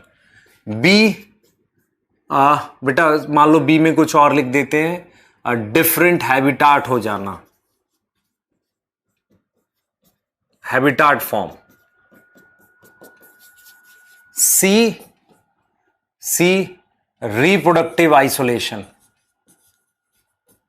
Reproductive isolation. D both A and C. ध्यान से सुनना मेरी बात। आपको बेटा स्पीशीज की परिभाषा पढ़ाई जाती है कि दो स्पीशीज के मेंबर आपस में रिप्रोड्यूस नहीं कर सकते, यह परिभाषा आपको पढ़ाई जाती है। तो नई स्पीशीज बनने के लिए रिप्रोडक्टिव आइसोलेशन होना, मतलब आपस में रिप्रोडक्शन ना कर पाना कंपलसरी है। मान लो ये दोनों सेम स्पीशीज के थे, ये अलग स्पीशीज क्यों बन गए, अब ये रिप्रोड्यूस नहीं कर पा रहे। इसके अलावा इनका निश भी अलग हो जाता है, जरूरतों में डिफरेंस आ जाता है, नहीं तो बहुत भयानक कंपटीशन होगा। क्लियर है। तो निश किसी भी ऑर्गेनिज्म की जरूरतें, एक्टिविटी, ये सब होता है। कभी भी दो स्पीशीज जो अलग अलग हैं उनके निश सेम नहीं हो सकते। हम जो डेफिनेशन पढ़ते हैं स्पीशीज की वो इसको लेकर पढ़ते हैं, जो अर्नस्ट मेयर ने दी थी, लिविंग वर्ल्ड में पढ़ाया था मैंने। लेकिन रियल में अगर आप देखें, नई स्पीशीज बनने के लिए निश का अलग होना भी जरूरी है। क्लियर है। तो निश आपको मोर और लेस समझ में आएगा। और कई बार मुझे मन करता है कि आपका मन करता है कि क्यों ना हम हैबिटाट और निश को कंपेयर करें। हैबिटाट और निश, देखो बेटा ध्यान से सुनो। हैबिटाट वो होता है कि एक हैबिटाट में मोर देन वन स्पीशीज रह सकती है। भाई एक छोटा सा लेक है, वहां एक से ज्यादा स्पीशीज कैन लिव। और हम ये समझते हैं कि one species can belong to one niche only. Clear है। यहां तक समझ में आ रही है। तो one habitat more than one species can live, one species can belong to one niche only. ये चीज समझो ध्यान से, ये बात समझो। दोनों में फर्क है ना बेटा। हम बात कर रहे हैं हैबिटाट की और हम बात कर रहे हैं निश की। क्लियर है। निश की बात कर रहे हैं, ठीक है, क्लियर। ये चीज समझ में आ रही है। तो हमने यहां पे बात कर दी हैबिटाट की, हमने यहां पे बात कर दी निश की। क्लियर हो गई बात। सोच लो, दिमाग लगा लो, ठीक है। एक हैबिटाट में एक से ज्यादा स्पीशीज रह सकती, एक उसमें एक वो होता है, ठीक है। अब ये क्या होता है बेटा, हैबिटाट जो है फिजिकल चीज है। फिजिकली मतलब ये रियल में होता है ना। रियल में कैसे होगा, ये मेरे पास एबायोटिक और बायोटिक कंपोनेंट को मिला के हैबिटाट बनता है। लेकिन निश इज मोर इनविजिबल। जैसे मैं आपसे पूछता हूं कि आपको 4 रोटी की भूख है, क्या वो दिखती है? नहीं, वो एक तरीके की इनविजिबल चीज है। मतलब हम ये बोल सकते हैं कि इनविजिबल टाइप की चीज है निश, जिसको हम कह सकते हैं हाँ भाई ये इसकी रिक्वायरमेंट रोल है, पर ये ऐसा नहीं है ना, ये तो तब जब ऑर्गेनिज्म होगा तब होगा एक्चुअल में। तो आपको याद रखना है niche is more role requirement, हर स्पीशीज का अलग होता है। क्लियर है? ठीक है, आइए जल्दी से आगे यहां पे देखते हैं। अब एनसीईआरटी को देखते हैं एक बार जरा। देखो एनसीईआरटी ने क्या किया है, जब चैप्टर स्टार्ट किया है तो उसने बताया है कि देखो हमारे आसपास बड़ी डाइवर्सिटी है। उसके साथ फिर उसने बताया कि मान लो एक बुलबुल, एक बर्ड, वो सिंग कर रहा है, गाना गा रहा है। तो यहां पर 2 तरह के सवाल हमारे मन में आते हैं। पहला, फर्स्ट कि गाना मतलब हाउ, कैसे गा रहा है। दूसरा वाई, हाउ और वाई। तो एनसीईआरटी जो है कहती है कि हम 2 चीजों पे बात करेंगे, हाउ और वाई पे। तो हाउ का मतलब है भाई उसके पास वोकल कोड है, यहां सिरिंग्स है, सिरिंग्स, लैरिंग्स नहीं, सिरिंग्स होता है, उसकी वजह से गा रहा है। वो एक फिजियोलॉजी है जो जैसे एनिमल के अंदर होती है। वाई क्यों है? क्योंकि वो क्या कर रहा है, मेटिंग के लिए, मेटिंग का मतलब रिप्रोडक्शन के लिए किसी दूसरे बर्ड को बुला रहा है, वो इसलिए गाना गा रहा है। तो इकोलॉजी सेकंड वाले पॉइंट पे वाई। तो वहां पर कह रहा है कि भाई हम जब इकोलॉजी पढ़ेंगे तो हाउ और वाई पे बात करेंगे। जैसे मैंने आपको अभी बताया निश को लेके वाई करके, तो वाई और हाउ पे डिस्कशन रहेगा इकोलॉजी में। और जैसे मान लो वो क्यों गा रहा है, ये हमारे पास इकोलॉजी की स्टडी है। कैसे गा रहा है ये नहीं है भाई, वो गले से गा रहा है, वो तो फिजियोलॉजी हो गई। ये चीज समझ में आ रहा है? क्लियर है? उसके बाद एनसीईआरटी कहती है, यहां पर ध्यान से सुनेंगे, एनसीईआरटी इस चीज को बताती है यहां से वो कहती है कि इकोलॉजी इज बेसिकली, ध्यान सुनेंगे, basically concern with 4 level, organism, population, community और बायोम। ये 4 लेवल है इकोलॉजी के। उसके अलावा इकोलॉजी किसकी स्टडी है? Study of interaction among organism and between the organism and its environment. देख रहे हो, अमंग ऑर्गेनिज्म, बायोटिक का बायोटिक के साथ। ठीक है, क्लियर है? और कह रहा है कि ऑर्गेनिज्म लेवल इकोलॉजी कौन सी इकोलॉजी है? फिजियोलॉजिकल। ठीक है, कि ऑर्गेनिज्म किस तरीके से अडॉप्ट करता है अपने एनवायरमेंट में, ये फिजियोलॉजिकल इकोलॉजी है। और ये कह रहा है डिफरेंट बायोम कैसे बनते हैं, टिल्ट ऑफ अर्थ एक्सिस, और हमारे पास बेटा rotation, our planet around sun rotate करेगा, उससे डिफरेंट बायोम बनते हैं। उससे हमारे पास तापमान और उसमें वेरिएशन आती है और डिफरेंट बायोम फॉर्म होते हैं, ये चीज है। ठीक है, उसके बाद कह रहा है regional and local variation win each biome, उसमें हैबिटाट बनते हैं। जैसे मान लो बहुत बड़ा फॉरेस्ट है, उसमें लोकल वेरिएशन, मान लो कभी, जैसे मैं आपको दिखाता हूं, ये देखो, मान लो ये एक ट्रॉपिकल फॉरेस्ट है, यहां पर किसी रीजन से छोटा सा पॉन्ड बन गया और शेड आ गई थोड़ी सी, तो शेड और पॉन्ड एक अलग कंडीशन बन गई, तो ये अलग क्या बन जाएगा? हैबिटाट। तो एक बड़े से बायोम में अलग हैबिटाट अब बन सकता है। कैसे बन सकता है? लोकल और रीजनल वेरिएशन की वजह से। लोकल और रीजनल वेरिएशन की वजह से क्या होगा? डिफरेंट बायोम हमारे पास बन पाएगा। तो मेजर देखो आप, lead to the formation of wide variety of habitats. तो मेजर बायोम ऑफ इंडिया हमने दिखा रखे हैं, आवर प्लेनेट है ना, उसमें दिखा रखे हैं। अब देखो इसने क्या बोला है, स्कॉर्चिंग राजस्थान डेजर्ट, ये एक बायोम है। रेन सोक्ड मेघालय फॉरेस्ट, मतलब जहां बारिश ज्यादा हो रही है। Deep ocean trenches, torrential, seasonal streams बन जाती है ना। टोरेंशियल क्या होता है? सीजनल, मतलब कभी कभी सीजन में छोटी छोटी नहर या नदी टाइप की चीजें बन जाती हैं, वो हो गया। Permafrost, snow laden polar region, ये अलग अलग बायोम की बात कर रहा। High mountain tops, thermal spring, गर्म पानी, स्टिंकिंग कंपोस्ट, ये अलग अलग हैबिटाट बता रहा है। तो बायोम कैसे बनते हैं, हैबिटाट कैसे बनते हैं? विद इन बायोम कुछ लोकल कंडीशंस बनती हैं, उससे हैबिटाट बन सकते हैं डिफरेंट, और ये कुछ हैबिटाट के एग्जांपल हैं। क्लियर है? आ जाओ, देखो, even our intestine is unique habitat for 100 of species of microbes. अब आ जाओ, हमारे पास क्या है बेटा, ध्यान से सुनेंगे, कि द मोस्ट इंपॉर्टेंट वन, ये हमारे पास फैक्टर्स हैं। देखो, we must remember that physico chemical component alone do not characteristic of habitat. वो कह रहा है कि सिर्फ ए बायोटिक फैक्टर ही हैबिटाट में नहीं होता। समझ लो इस बात को, सिर्फ ए बायोटिक हैबिटाट में नहीं है, हमारे पास बायोटिक भी है। देखो, पैथोजन, पैरासाइट, ये सब मेरे पास किस में आ जाते हैं, उसमें, हैबिटाट में। We assume over a period of time organism had through natural selection evolve adaptation to survival in a habitat. तो कोई ऑर्गेनिज्म कहां रह रहा है, देखो हैबिटाट ने एक कंडीशन बना दी, ठीक है, वो कंडीशन किससे बनी है, बायोटिक, एबायोटिक से। वहां रहकर ऑर्गेनिज्म खुद को मैक्सिमम सर्वाइव करने के लिए और रिप्रोड्यूस करने के लिए डेवलप कर लेता है। अब यहां पर निश की बात कर रहा है। Each organism has an invariably defined range of condition. Her organism की कुछ कंडीशंस होती हैं जिसे वो टॉलरेट करते हैं, defined range of condition tolerate करता है। रिसोर्सेज जो वो यूज करता है और काम जो करता है, उन सब को मिलाकर हम निश में डालते हैं। क्लियर है, उन सब को मिलाकर हम किस में डालते हैं बेटा, निश में डाल देते हैं।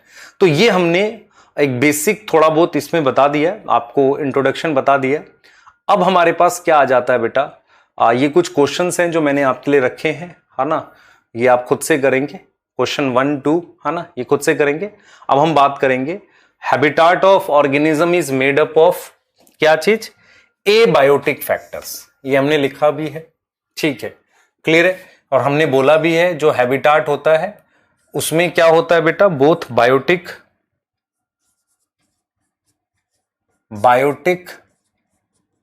एंड एबायोटिक कंपोनेंट होते हैं। यहां तक हमने बताई है, ठीक है। तो मेजर एबायोटिक फैक्टर जो किसी हैबिटाट में होते हैं वो कौन से हैं, 4, जिसकी डिटेल एनसीईआरटी पढ़ा रही है। पहला है तापमान, टेम्परेचर, सही है। दूसरा है हमारे पास पानी। तीसरा है लाइट। और फोर्थ हमारे पास है सॉइल। अब जरा मैं जो बताने जा रहा हूं सुनो। सबसे पहला क्वेश्चन आएगा कि इनमें सबसे इंपॉर्टेंट कौन है, तो it is most important ecologically. सबसे ज्यादा इकोलॉजिकल, मतलब इकोलॉजिकल फैक्टर सबसे ज्यादा हमारे पास कौन है, मोस्ट इंपॉर्टेंट एबायोटिक फैक्टर है।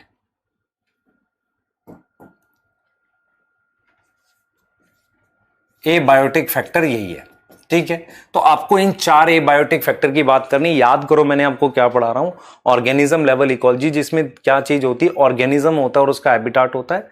हैबिटाट में पहले हम एबायोटिक फैक्टर में तापमान की बात करेंगे। अब तापमान को लेके पहले मेरी बात सुनो, फिर मैं समझाऊंगा, फिर आप याद कर लोगे फटाफट से। देखो, सबसे पहले मैं आपसे कहूं टेम्परेचर कैसे, मतलब टेम्परेचर के बारे में आप क्या सोचोगे, ठीक है। तो आपको पता है कि टेम्परेचर अर्थ पे सब जगह एक जैसा नहीं है, वो टेम्परेचर वेरी करता है। वेरी समझ में आता है, बदलता रहता है। कैसे बदलता है, जरा दिमाग लगाओ। आपको अगर आप इक्वेटर से पोल की तरफ जा रहे हो, सीजन के अकॉर्डिंग बदलता है। तो कैसे बदलता है, जब आप इक्वेटर से पोल की तरफ जाओगे अर्थ पे, है ना, तो उससे तापमान क्या होता है, डिक्रीज करता है। पहला तो ऐसे बदलता है। दूसरा अर्थ पे कैसे बदलता है, जैसे मान लो मैं यहीं पर खड़ा हूं, यहीं से अगर हाइट पर ऊपर जाऊंगा तो टेम्परेचर डिक्रीज करता है। तो आपको यह पता होना चाहिए कि टेम्परेचर वेरी कैसे करता है। सबसे पहले तो आपको यह पता होना चाहिए। तो हम क्या करेंगे बेटा, टेम्परेचर पे आ रहे हैं तो हम सबसे पहले बात करेंगे टेम्परेचर, जो एक बहुत इंपॉर्टेंट एबायोटिक फैक्टर है। तो मैं लिख दूंगा इस बात को, मोस्ट इंपॉर्टेंट एबायोटिक फैक्टर। सबसे इंपॉर्टेंट एबायोटिक फैक्टर मेरे पास क्या है, टेम्परेचर है। हां सर, ठीक है। अब हम पूछ रहे हैं कि हाउ टेम्परेचर वेरी, तो हमें क्या लिखेगा, समझ में आएगा कि सबसे पहले हम लिखेंगे कि टेम्परेचर डिक्रीज करता है। कहां डिक्रीज करता है, इक्वेटर टू पोल, इक्वेटर से पोल की तरफ। ध्यान से देखो बेटा, देखो ये रहा, मान लो इक्वेटर है, अर्थ है, ये इक्वेटर है और यहां पर पोल है। तो यहां से टेम्परेचर क्या होगा, डिक्रीज करता है। यह समझ में आ रहा है, टेम्परेचर डिक्रीज करता है इक्वेटर टू पोल। यहां तक क्लियर है। दूसरा हमारे पास टेम्परेचर डिक्रीज करता है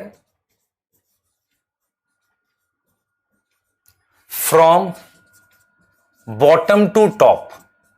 नीचे से आप ऊपर की तरफ जाएंगे अर्थ पे, तो जैसे मान लो ये माउंटेन है, तो जब आप ऊंचाई पे जाएंगे तो भी टेम्परेचर क्या करेगा, डिक्रीज करेगा। आप याद करो, मैंने आपको एक चीज पढ़ाई थी एनवायरमेंटल इशू में।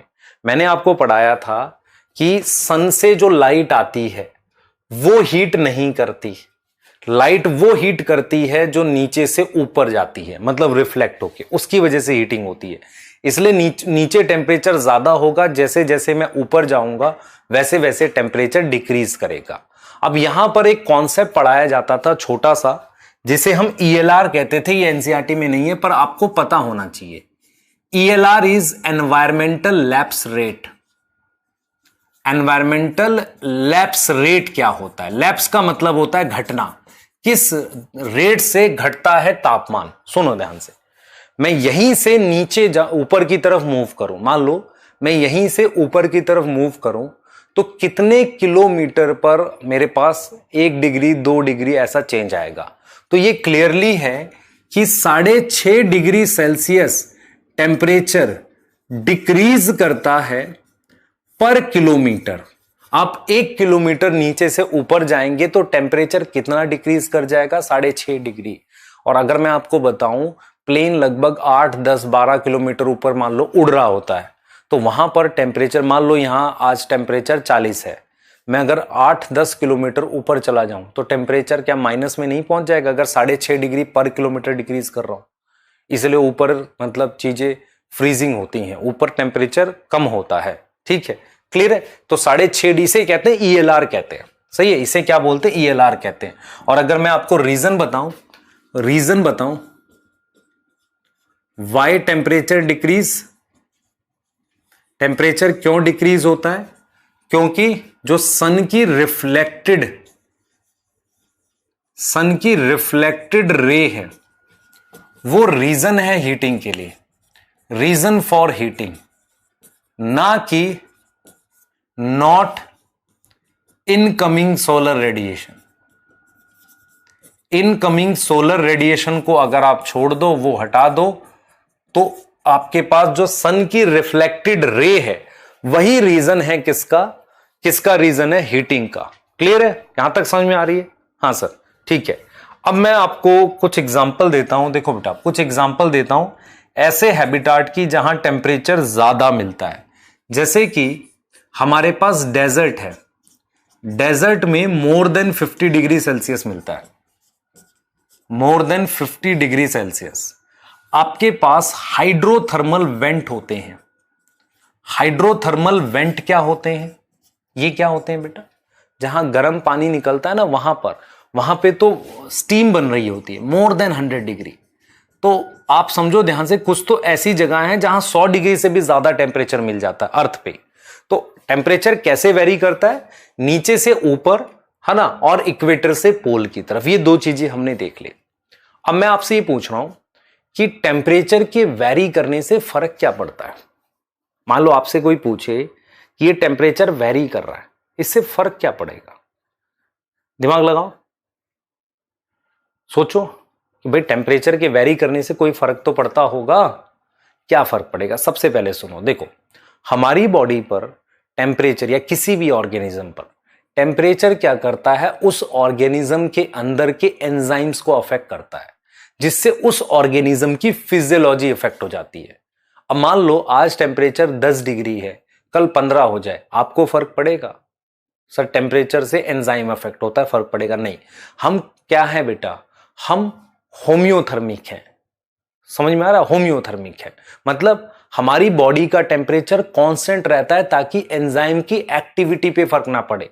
लेकिन जो कोल्ड ब्लडेड ऑर्गेनिज्म है या कोई प्लांट भी है, अगर टेम्परेचर वेरी करता है, जैसे मान लो आज टेम्परेचर 10 डिग्री है, तो बाहर जो प्लांट है उनकी ग्रोथ नहीं हो रही है, उनका रुबिस्को काम नहीं करेगा अच्छे से, क्योंकि टेम्परेचर नहीं है वहां पर। तो टेम्परेचर बेसिकली एंजाइम की काइनेटिक्स को अफेक्ट करता है, उसके थ्रू फिजियोलॉजी ऑफ ऑर्गेनिज्म को। हमें फर्क नहीं पड़ता, क्योंकि हम टेम्परेचर कांस्टेंट मेंटेन कर पाते हैं, क्योंकि हम वार्म ब्लडेड है। क्लियर है कि नहीं, बताओ। तो ये चीज आपको समझ में आई कि what is effect of temperature. तो सबसे पहला इफेक्ट क्या है बेटा, temperature affect kinetics of enzyme. Kinetics क्या होता है, एक तरीके से एंजाइम की speed. And by this physiology, उसके थ्रू वो क्या अफेक्ट करता है, फिजियोलॉजी अफेक्ट करता है। तो हमने लिखा कि टेम्परेचर अफेक्ट करता है kinetics of enzyme, speed of enzyme, और उसके थ्रू वो अफेक्ट करता है क्या, फिजियोलॉजी अफेक्ट करता है। फिजियोलॉजी समझ में आ रहा है, फिजियोलॉजी मतलब ऑर्गेनिज्म की फिजियोलॉजी, फिजियोलॉजी ऑफ ऑर्गेनिज्म। ठीक है, भले ही वार्म ब्लडेड में नहीं कर पा रहा है, क्योंकि टेम्परेचर वेरी करने से एंजाइम की स्पीड कम ज्यादा हो जाएगी। दूसरा देखो, टेम्परेचर बेटा डिस्ट्रीब्यूशनल रेंज अफेक्ट करता है। मतलब क्या हुआ, कौन ऑर्गेनिज्म कहां मिलेगा, टेम्परेचर से फर्क पड़ता है। मैं आपको एग्जांपल देता हूं। एनसीईआरटी क्या बोलती है, एनसीईआरटी कहती है कि भाई देखो, स्नो लेपर्ड केरला में नहीं मिलता, क्योंकि स्नो लेपर्ड को लो टेम्परेचर चाहिए। तो डिस्ट्रीब्यूशनल रेंज का मतलब विच ऑर्गेनिज्म फाउंड वेयर, कहां मिलेगा, ये चीजें कहां मिलेगा, ये चीजें मतलब करता है। जैसे कि फॉर एग्जांपल एनसीईआरटी लिखती है snow leopard not found in, कहां पर, नॉट फाउंड इन केरला। ऐसे ही मैंगो ट्री कनाडा में नहीं मिलता, क्यों, वहां के लोग लगाते नहीं होंगे, नहीं, टेम्परेचर नहीं है। नॉट फाउंड इन केरला, नहीं, कनाडा। ऐसे ही एनसीईआरटी ने लिखा है tuna fish, tuna fish tropical ocean के बिलोंग नहीं मिलती। ट्यूना फिश होगी एक, tuna fish not found beyond tropical ocean, beyond tropical ocean. तो ट्रॉपिकल ओशियन के बियॉन्ड हमें ट्यूना फिश नहीं मिलती। तो मैं आपको बता रहा हूं टेम्परेचर क्या कर रहा है, काइनेटिक्स कर रहा है और डिस्ट्रीब्यूशनल रेंज इफेक्ट कर रहा है। क्लियर है, डिस्ट्रीब्यूशनल रेंज इफेक्ट कर रहा है। जब हम डिस्ट्रीब्यूशनल रेंज की बात करते हैं ना, तो हमारे दिमाग में दो तरह के ऑर्गेनिज्म आ जाते हैं। ठीक है, हमारे दिमाग में दो तरह के ऑर्गेनिज्म आ जाते हैं डिस्ट्रीब्यूशनल रेंज को लेके। ठीक है, तो डिस्ट्रीब्यूशनल रेंज मतलब कहां मिलते हैं, कहां मिल सकते हैं, उसको लेके दो तरीके के ऑर्गेनिज्म दिमाग में आते हैं। एक आता है यूरी थर्मल, थर्मल मतलब टेम्परेचर, यूरी थर्मल, और एक आता है स्टेनो थर्मल। अब जरा देखो ध्यान से, मान लो हमने कहा यूरी थर्मल, ध्यान दे, what is eurythermal. Eurythermal का होता मतलब, यूरी का मतलब होता है वाइड, तो it can tolerate wide range of temperature. आप जरा दिमाग लगाना इस बात को, रेंज ऑफ टेम्परेचर मतलब ये ज्यादा रेंज ऑफ टेम्परेचर टॉलरेट कर सकता है। अब देखो, मतलब यहां 10 डिग्री है, यहां 15 डिग्री है, यहां 20 डिग्री है, यहां मान लो 30 डिग्री है, ये इसमें से किसी भी टेम्परेचर पे रह सकता है। समझ में आ रहा है, इस पे कोई ना कोई मैकेनिज्म ऐसा होता होगा। तो इसकी डिस्ट्रीब्यूशन ज्यादा होगी ना, इसकी डिस्ट्रीब्यूशन क्या होगी, इज मोर, ये ज्यादा जगह पर मिलेगा। स्टेनोथर्मल क्या होंगे, it tolerate narrow range of temperature. तो उसका क्या होगा, डिस्ट्रीब्यूशन लिमिटेड होगा।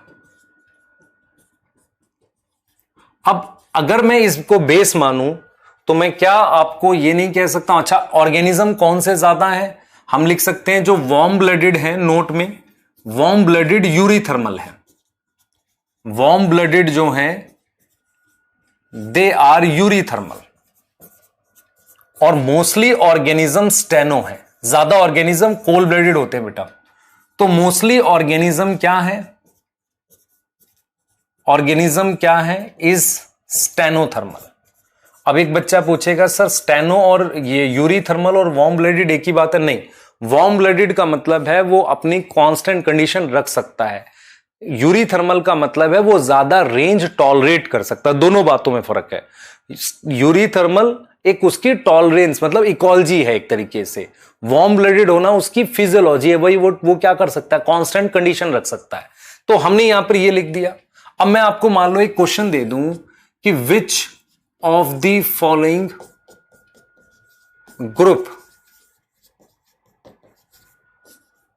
ग्रुप ना लिख के टैक्सोन लिख देंगे, इज मोर वाइडली स्प्रेड, सब जगह मिलता है।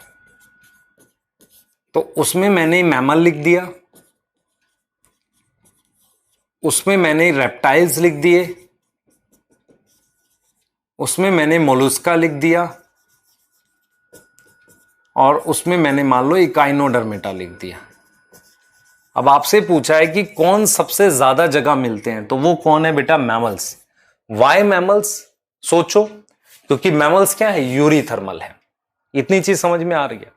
ठीक है, क्लियर है। अब आपकी एनसीईआरटी एक सवाल पूछती है आपसे कि भाई देखो टेम्परेचर अगर वेरी कर जाए ग्लोबल वार्मिंग से, किसको ज्यादा फर्क पड़ेगा, यूरी स्टेनो को? सोचो, दिमाग लगाओ, सोचो, दिमाग लगाओ। मान लो कौन से ऑर्गेनिज्म, ये दो क्वेश्चन आपको खुद से करने, कौन से ऑर्गेनिज्म ज्यादा नंबर में है, ग्लोबल वार्मिंग किसको ज्यादा इंपैक्ट करेगी, है ना, ये क्वेश्चन है।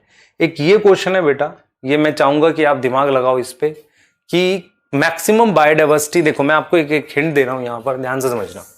ये मान लो आपके पास अर्थ है, ध्यान से समझो, यहां अर्थ पे जो फॉरेस्ट मिलते हैं वो ट्रॉपिकल फॉरेस्ट होते हैं, सही है। फिर यहां पर मेरे पास जो मिलते हैं वो टेम्परेट होते हैं। टेम्परेट समझ में आता है, जिसमें सीजन होते हैं। यहां पर एल्पाइन मिलते हैं, एल्पाइन मतलब जैसे कि पाइनस वगैरह, और यहां पर आपको मिलते हैं टुंड्रा फॉरेस्ट, मान लो अलग अलग बायोम। तो टेम्परेचर डिक्रीज कर रहा है, ऐसा मिलता है। आपसे मैं सवाल ये पूछ रहा हूं कि एक माउंटेन मेरे पास इक्वेटर पे है यहां, और एक माउंटेन यहां है टेम्परेट पे, किसमें ज्यादा बायोडाइवर्सिटी होगी दोनों में से? सोचना। जो ट्रॉपिकल वाला होगा उसके नीचे यहां फॉरेस्ट होंगे, ऊपर जाओगे तो टेम्परेट फॉरेस्ट होंगे, और ऊपर जाओगे तो एल्पाइन होंगे, और ऊपर जाओगे तो टुंड्रा। तो जो माउंटेन रेंज इक्वेटर पर मिलती हैं और ऊंची होती हैं उसमें बहुत बायोडाइवर्सिटी होती है। Best example Himalaya. हिमालय जो है इंडिया में है, और ये वो माउंटेन रेंज है जो ट्रॉपिकल कंडीशन जैसा बेस पर होगा, ऐसा करके है। तो ऊपर जाके बर्फ जमी होगी, नो डाउट, लेकिन उसमें वेरिएशन बहुत मिलेगी, तो बायोडाइवर्सिटी ज्यादा मिलेगी। तो ऐसा क्वेश्चन आ सकता है। अच्छा, अगर कोई माउंटेन यहां है तो यहां पर ट्रॉपिकल कंडीशन तो मिल ही नहीं सकती, टेम्परेट से शुरू होगा, एल्पाइन मिलेगा, और क्या मिलेगा, टुंड्रा मिल सकता है। यहां जो होगा माउंटेन एल्पाइन वाली जगह पर, तो वहां पर एल्पाइन और टुंड्रा मिलेंगे, क्योंकि ऊंचाई पर भी तो वेजिटेशन वेरी करेगी। तो सबसे ज्यादा, ध्यान सुनेंगे, सबसे ज्यादा बायोडाइवर्सिटी किस पे मिलेगी, माउंटेन एट इक्वेटर पे। और अगर आप देखो हिमालय बायोडाइवर्सिटी रिच रीजन है, क्लियर है। तो ये आपका ए बायोटिक फैक्टर है जिस पे हम बात कर सकते हैं। और एक मैं छोटा सा टॉपिक बता रहा हूं जो एनसीईआरटी में नहीं है, थर्मल स्ट्रेटिफिकेशन इन लेक। मेरी बात सुनना ध्यान से। मान लो हम बात करते हैं समर की, और ये कंडीशन कौन सी है, टेम्परेट लेक है। टेम्परेट लेक मतलब इसमें सीजन्स होते हैं। सीजन्स का क्या मतलब होता है, टेम्परेचर वेरी करता है। ये समर की बात करते हैं। तो समर में क्या होता है बेटा, लेक के अंदर 3 लेयर बन जाती है। ऊपर वाली लेयर वार्म होती है, नीचे वाली लेयर कोल्ड होती है पानी की। समर में क्या होता है, बहुत सारी फिश थोड़ी नीचे आ जाती है, लेयर मतलब क्या होती है, वार्म होती है, मतलब ऊपर वाली वार्म है, नीचे वाली कोल्ड है। ऊपर वाली लेयर को हम नाम दे देते हैं एपिलिम्नियन, ऐसा नाम दे देते हैं। बीच वाली को कह देते हैं मेटालिम्नियन, और नीचे ठंडी वाली लेयर को कह देते हैं हाइपोलिम्नियन। तो मैं आपको सिर्फ यह समझा रहा हूं कि अगर कोई लेक इक्वेटर पे मिलती है तो उसमें ऐसा कुछ नहीं होता, क्योंकि इक्वेटर में सीजन नहीं होते। आपको पता है कि नहीं ये बात? इक्वेटर पे सीजन नहीं होते। वहां कोई लेक या कोई वाटर बॉडी मिलती है तो ऊपर का पानी हमेशा गर्म रहेगा, नीचे का पानी ठंडा रहता है हल्का, पूरे साल भर। लेकिन अगर कोई लेक टेम्परेट लेक होती है तो समर में ऐसा होता है, तो विंटर में क्या होता है, ऊपर कोल्ड होता है और नीचे वार्म होता है। ऐसा विंटर में होता है। और इसके बीच में आपको पता है समर से विंटर के बीच में ऑटम आती है, तो ऑटम में मिक्सिंग होती है। ऑटम में क्या होती है? मिक्सिंग होती है पानी की। ऐसी इसके बीच में क्या आती है? स्प्रिंग आती है। ये विंटर है ना बेटा, स्प्रिंग आती है, तो यहां भी मिक्सिंग होती है। तो मैं आपको यह समझा रहा हूं कि बेटा जो लेक टेम्परेट कंडीशन में मिलती है, गर्मियों में ऊपर गर्म पानी नीचे ठंडा होता है, ठंड में ऊपर ठंडा पानी नीचे गर्म होता है, और ऑटम और स्प्रिंग में पानी मिक्स होता है। और जब पानी मिक्स होता है तो मिनरल्स मिक्स होते हैं आपस में। नॉर्मली क्या होता है, मिनरल्स नीचे होते हैं, समझो इस बात को। फिर जब ये मिक्सिंग होती है ना पानी की कैसे मिक्सिंग होगी?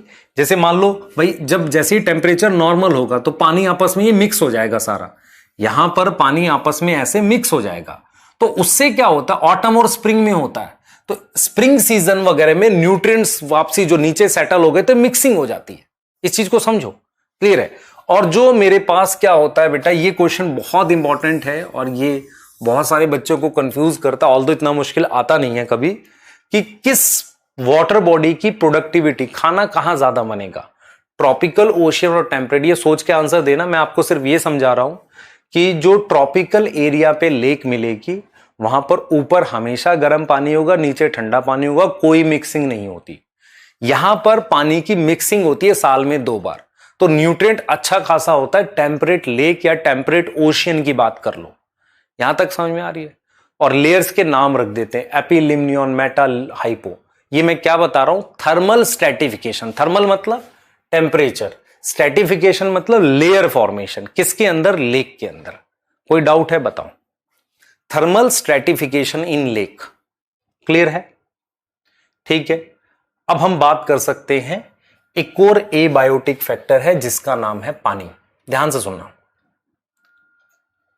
सबसे पहली बात, लाइफ किस में इवॉल्व हुई है?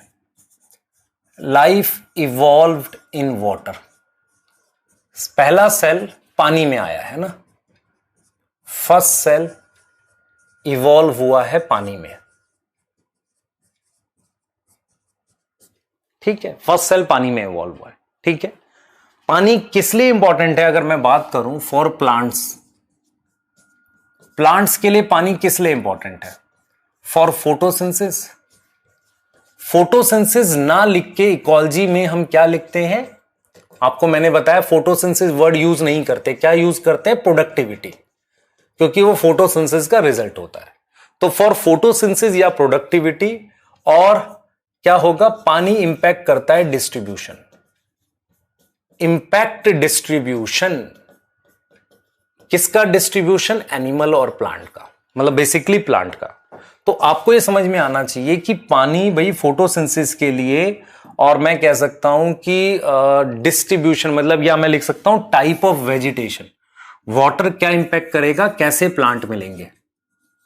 Impact type of vegetation. खाना बनना तो करेगा ही, वेजिटेशन भी इंपैक्ट करेगा। एनसीईआरटी आपको यह कहती है कि भाई लैंड पर पानी इतना ज्यादा इंपॉर्टेंट है कि डेजर्ट में प्लांट को पानी बचाने के लिए स्पेशल एडेप्टेशन रखनी पड़ती है। सोचो इस बात को, मैंने क्या बोली, लाइन बोली।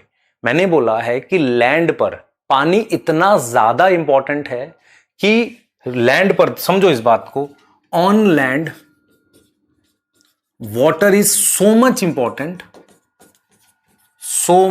इंपॉर्टेंट दैट जो मेरे पास क्या है, जीरोफाइट या desert, that desert plant should have some special adaptation, कुछ स्पेशल एडेप्टेशंस होती हैं। क्या ये क्लियर है?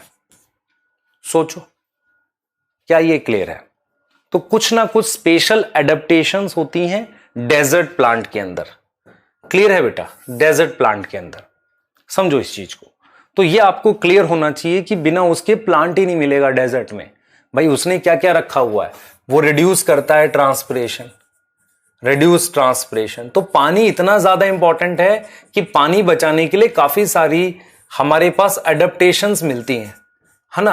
अब सवाल ये उठता है, ये तो हमने बात कर दी लैंड पर। लैंड पर पानी का मेन काम प्रोडक्टिविटी कंट्रोल करना, उसी के हिसाब से वेजिटेशन मिलती है। और पानी इतना ज्यादा इंपॉर्टेंट है कि बिना एडेप्टेशन के कई बार प्लांट मिलते ही नहीं, कुछ ऐसी स्पेशल जगह पे जहां पानी कम है।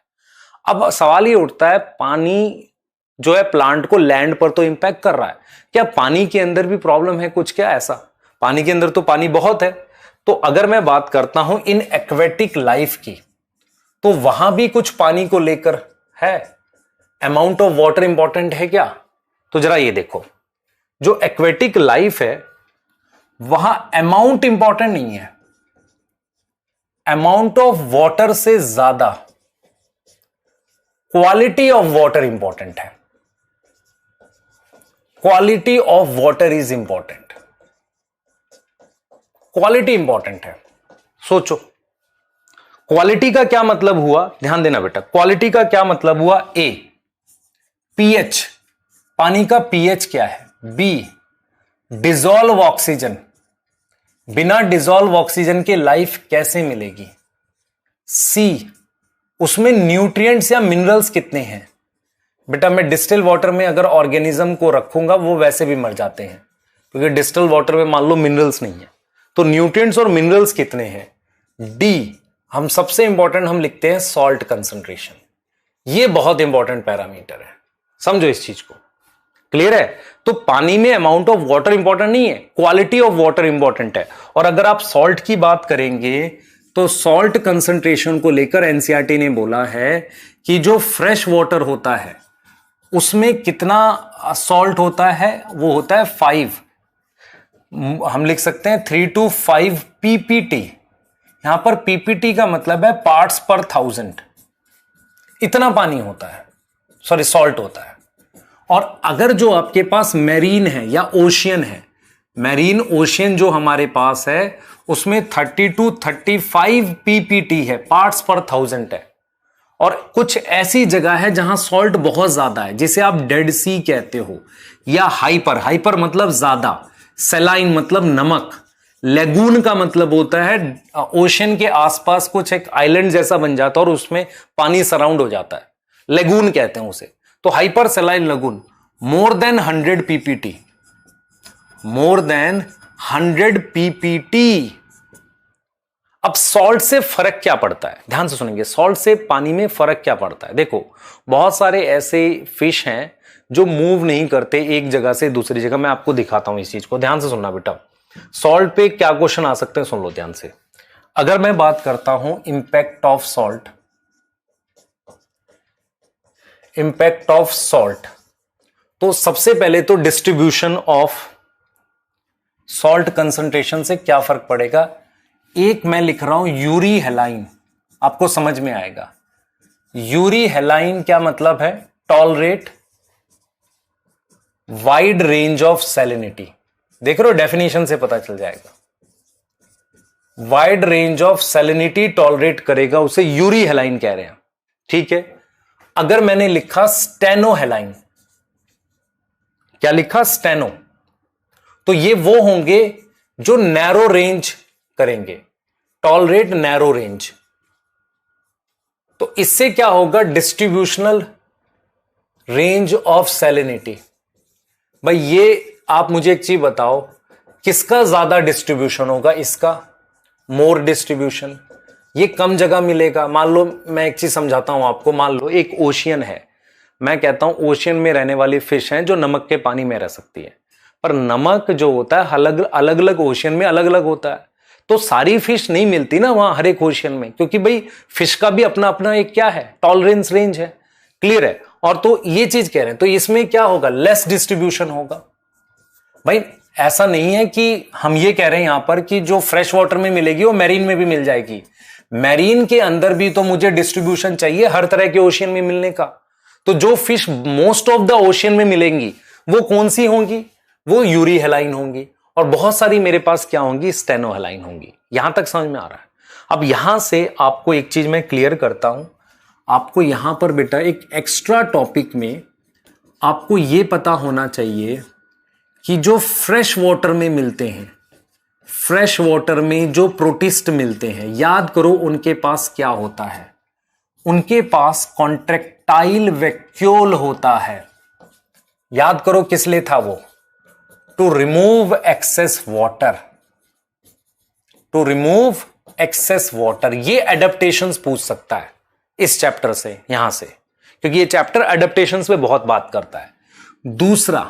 दूसरा सुनना ध्यान से, ये तो वो हो गया। मान लो मैं फिश की बात करता हूं, तो जो फिश फ्रेश वाटर में रहती है उसकी क्या परेशानी है बेटा, और जो मैरीन में रहती है उसकी क्या परेशानी है, ध्यान से सुनेंगे।